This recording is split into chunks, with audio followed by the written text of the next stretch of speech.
Hey, y'all, welcome to the Winning at Life podcast. This one might be a little bit different today, maybe a topic or two I've talked about recently. Darn sure a topic I've talked to you about on the radio show over the past decade a few times. And I don't think it's a topic that goes away. It's kind of like every time we sit with a family, we talk about income. What percentage of income can they take from their assets? So we're going to dive into that a little bit today, and some of my thoughts of why behind that to maybe help you out a little bit or understanding of that. It might be a reason you probably should be working with somebody to bounce these ideas off of and work through this. So that's kind of our topic, but I want to jump on a couple other things here to make sure we don't forget about our sponsors: Mortgage Gumbo with Dwayne, Stein, W.J. Blanchard Law, J. Heath and Company CPAs, NewOrleans.MosquitoJoe.com, Spitale's Deli, JJ Audio and Video, iHeart Media, and last but not least, Gregory Ricks Total Wealth at GregoryRicks.com. Now, be sure to subscribe to Gregory Ricks Total Wealth YouTube channel. It's booming over there. We're constructing a lot of neat stuff for you, so you might want to check it out. Keep adding that. It is a pretty neat thing, honestly, and especially if you've not tried on YouTube yet, you really should. It is just amazing resource to learn and increase your knowledge as well. We have the new Winning at Life podcast. Episodes are posted every Wednesday at 3 p.m.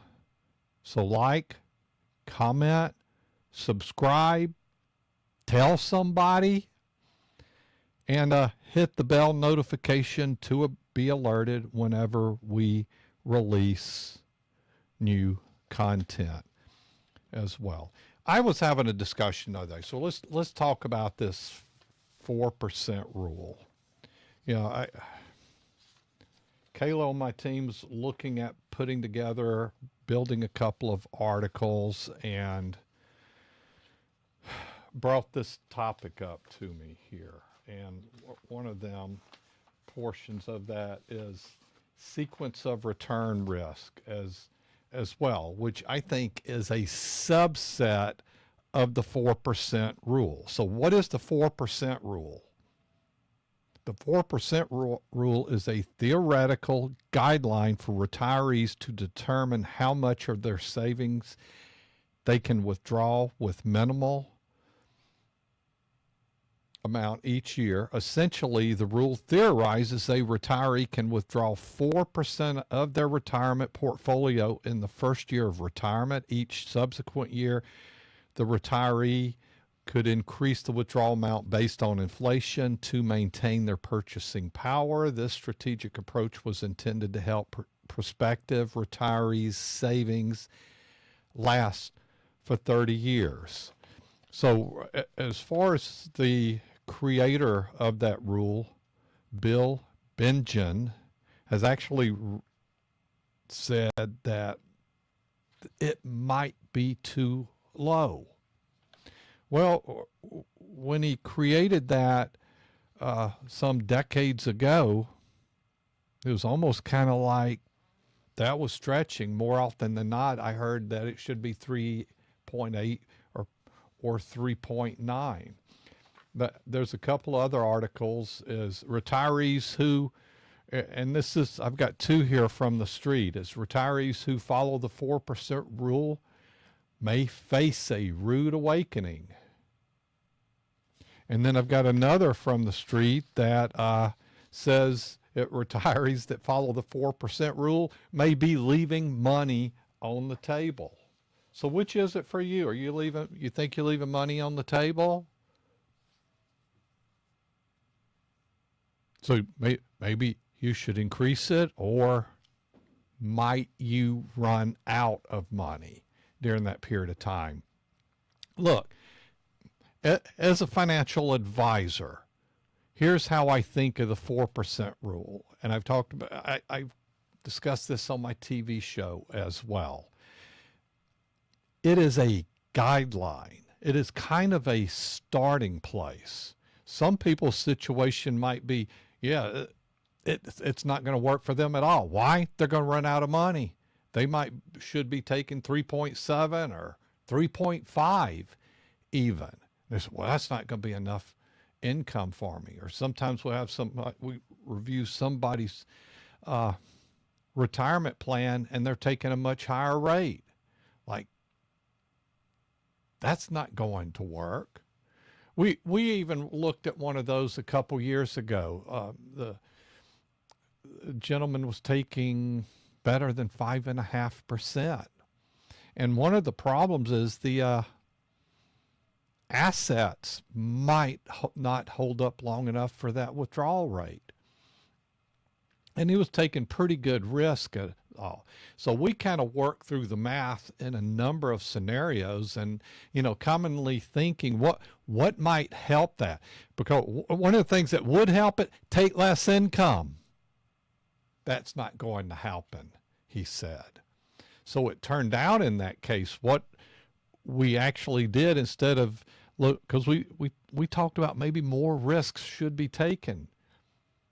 That created an increase in probability of failure. What it turned out is when we became more conservative, it increased the probability of success. So when you're also looking at this, you've got to look at sequence of return risk and how that might affect you. And hey, we've been having a really good run for a while on the market. Everybody's going to get complacent, and then volatility is going to show up, whether it's this year, next year, 4 years from now. And that's one thing I talked about my advisor team about as well, is to not get complacent and to think you maybe should carry a bit more risk or advise a bit more risk. Why? All of a sudden volatility is going to show back up, and they're happy when it's all going well, but they're going to get unhappy when you have volatility there.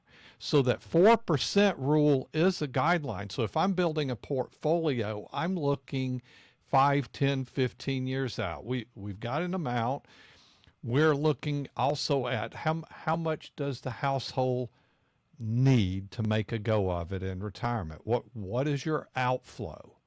A lot of people don't know this. They're kind of like, well, how much do you need a month? How much do you spend a month? Well, they're like, I'm not real sure. Or the husband looks at the wife, or vice versa. And what we're looking for, and what I help them with, and what we're looking for is just, what are you spending a month? Have you done an audit to look at what can you eliminate? Maybe it's cable TV. Maybe it's some of these streaming platforms. I don't know what it might be, but you might have a lower gas bill in retirement, meaning you're not driving your car as much. So look at what your outflow is, and then do an audit of what can you reduce. So what are you going to need a month? Okay, so that's where we're at. Then we take your assets and apply the 4% rule and see where we are on that. And based upon their need, it might come back at like, gosh, 4% is plenty. And then we look 5, 10, 15 years to see how that looks down the road. Having made some inflation adjustments over time, say maybe we increase it 3% a year, to see how that impacts and how does the underlying assets look in place there.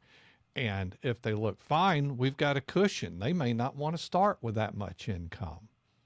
On the other hand, they might be short monthly.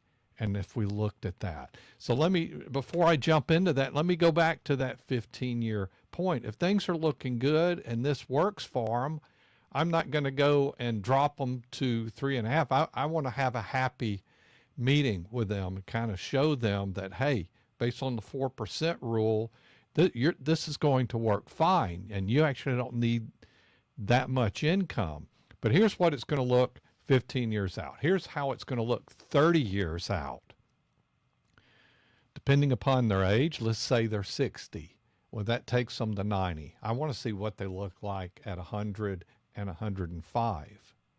I also want to go back to 90 and look at what it looks like if one of them passes away at that point. We know somebody's going one or the other first. How much money's left? Because what's going to happen also at that time is the spend is going to increase. Why? They don't have as much help. They're probably not driving around going on trips either, but medical costs are going to be more of the problem on the back end, and then having to have help. I kind of use this crude line, do we have the ability to burn through some money on the back end? That is something to think about. So that's also where you come back and look at those adjustments. And I've talked recently on the podcast is if we do have that money left over and their life expectancy might be, say, 95 for both, just using a number out there, we also want to look at what's left there and where is that money today to increase a multiple. And it also might be we need to increase the multiple for long-term help, such as that. So that's something to think about when you're talking about the 4% rule. Now, for some households, they can well take money, but I don't look at it from that article that folks may be leaving money on the table. But if you've got, it's subject to your spending. And let me ask you this. If you can take more income, do you take more income because you can? Maybe you have a travel fund that you're creating because you're having extra money. Are you going to have to change out cars in the future? There is going to be some surprises there. But what you want to have is a basis for this working well. Now, typically we might adjust it for inflation every year, but the reality, are we going to adjust it for inflation every year? Might not. Subject to what you need. Could be an ebb and flow there. You might not increase it, and then I might go in there and just kind of predict increases every 3 years, but it's not automated because it's something we sit down and talk about every year, because you know what's going to happen. There's another article I had here that it's not the retirement income, it's the decades that follow. It's not the retirement, it's the decades that follow is that you have to worry about, because we don't know how things are going to change and impact you there. But I also, on the other end, Morningstar said, hey, maybe that 4% rule might be the 3.9% rule. So that's something you're needing to think about there as well on that adjustment. It's not a hard and fast, but it's an ebb and flow. And to have somebody to talk to is one reason you should work with a financial advisor. What I don't want to have is large shock, a huge shock at some point down the road, and where somebody starts spending more, that is a reality check. And here's the reality of it. When somebody can spend more, and I'll define it, folks with money, that they're going to look in great shape. They've got a bunch of money at age 110. Okay, so there's really, they don't have to worry about it. It might be one of those discussions that, based on the income need and what they're going to have in the future might be, the reason you're Working, it's because you want to. You don't have to. And when we're working with those households, they don't all of a sudden say, well, I want a lot more income. They really don't change their lifestyle or anything, even though they have more capability. It's the other side of that where I see problems where folks are having to make change because the discussion could be, instead of you're working because you want to, not because you have to. The other side of that could be, you're probably going to have to work a few more years. You're short right now on getting to that income that you're needing to take. Or what are they willing to give up in that situation? So that's really important of that. And the 4% rule, but then the other part of it is the sequence of return risk.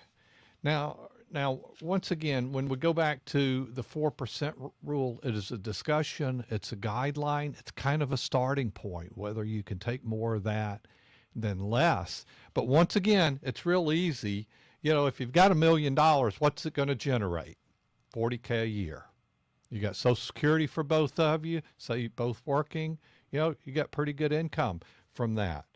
But, it's a guideline. Think about the math that simple that way.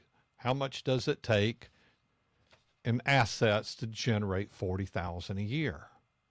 And if we're speaking of inflating the income over years, because retirement's going to go a long time for a lot of you, 30 years, 35 years, give or take there. So you're going to increase that income, which may well eat into that.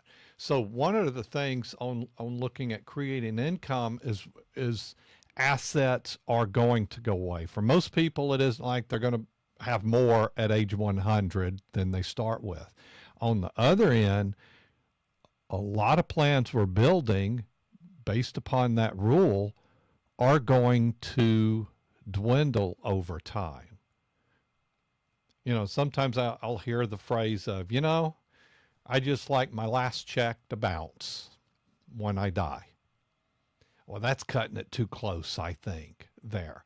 But you're looking at, can you build a retirement plan and manage the wind down of those assets? It's that back end, that unknown. I don't like that situation, but it is manageable. That maybe you start with $1 million, and when you die, you're down to 150, 200,000 at 95. And it could well be zero at that point because you're also having additional health care costs and stuff on the back end. We just don't necessarily know about that, but that's projecting out. And here's another common thing people say, oh, Gregory, I'm not going to be around that long. I don't want to live that long. Well, sometimes you might. Here's what I think about it with technology and AI in addition to that. Americans are going to live longer. You go back 50 years ago. Are folks living longer today than they were 50 years ago? Heck yeah. Remember, Social Security, when they designed it back in the 30s, how long were they expecting people to live? Not very long into it. They expected men, for the most part, not to draw Social Security, and women, for the most part, to only draw it for a few years. Now what do we have? Most everybody drawing it. Yeah. So the other thing you got to factor in with this rule is sequence of return risk. Sequence of return risk stems from the timing of investment returns rather than the average return rate of return itself. It primarily affects retirees who depend on their investment portfolios for income. When the market experiences a downturn early in retirement, retirees face the double whammy of withdrawing funds from a shrinking portfolio while simultaneously experiencing losses. So even if the market rebounds in subsequent years, the initial depletion of assets can have lasting repercussions on the sustainability of retirement funds. And this is part of when we take you through this and talk about the 4% rule and talk about income planning, is we also want to look at return risk and show you different parts of market history of taking returns and being market focused and risk focused in a portfolio, and how that's going to impact based on real history. And then we take and balance that with risk off assets, so that when you're taking income and you build this income and you're utilizing the 4% rule. So a lot of back when I go back to his name, heck, that's one thing I keep forgetting is the dude's name. Benjamin. Okay, Bill Benjamin just came back to me. Not my strong suit. Bill's name. Okay, good. A lot of this was built on taking substantial risk, meaning your portfolio's pretty much a S&P 500 type portfolio and match with bonds. And we like to do it a bit different so that there's more stability. And actually, it works better when you take risk off. And what we really want is when we're and I'm not talking about bonds either. I just don't want to take a retirement income that's going where I'm taking the portion that's going to be the distributions, the monthly income is not going to be coming from a risk account or necessarily a bond account. Might be some bonds, but we really want stability there, and we will reload that ever so often through retirement. I like, if I've got risk assets, I like them to run, because one of the historicals is you can go any period in history and take a 20-year look at the beginning of that 20-year period and go to the end. You're always up 100% of the time. So if you're taking income from an asset class that you're giving a shorter window, volatility is going to injure you there in that case. So we want to really be careful with that. I know I've thrown a lot at you, but that's one reason you should reach out to us and come in and have a discussion. You need to check out the website at gregoryricks.com regarding our upcoming events. See what new changes are going on. We've got a lot going on. We're busy at work here. And as far as if you're looking for some help, some questions on this topic, or wanting to start with a 15-minute call, or say, hey, yeah, I'd like to come in and be assessed. The number is 504-832-9200. We do virtual visits as well, so reach out to us if you're interested in that from a starting point as well. Email us, info@gregoryricks.com. So be sure to subscribe to our YouTube channel, as well as for more financial content. New episodes are released every Wednesday at 3 p.m. See you next week.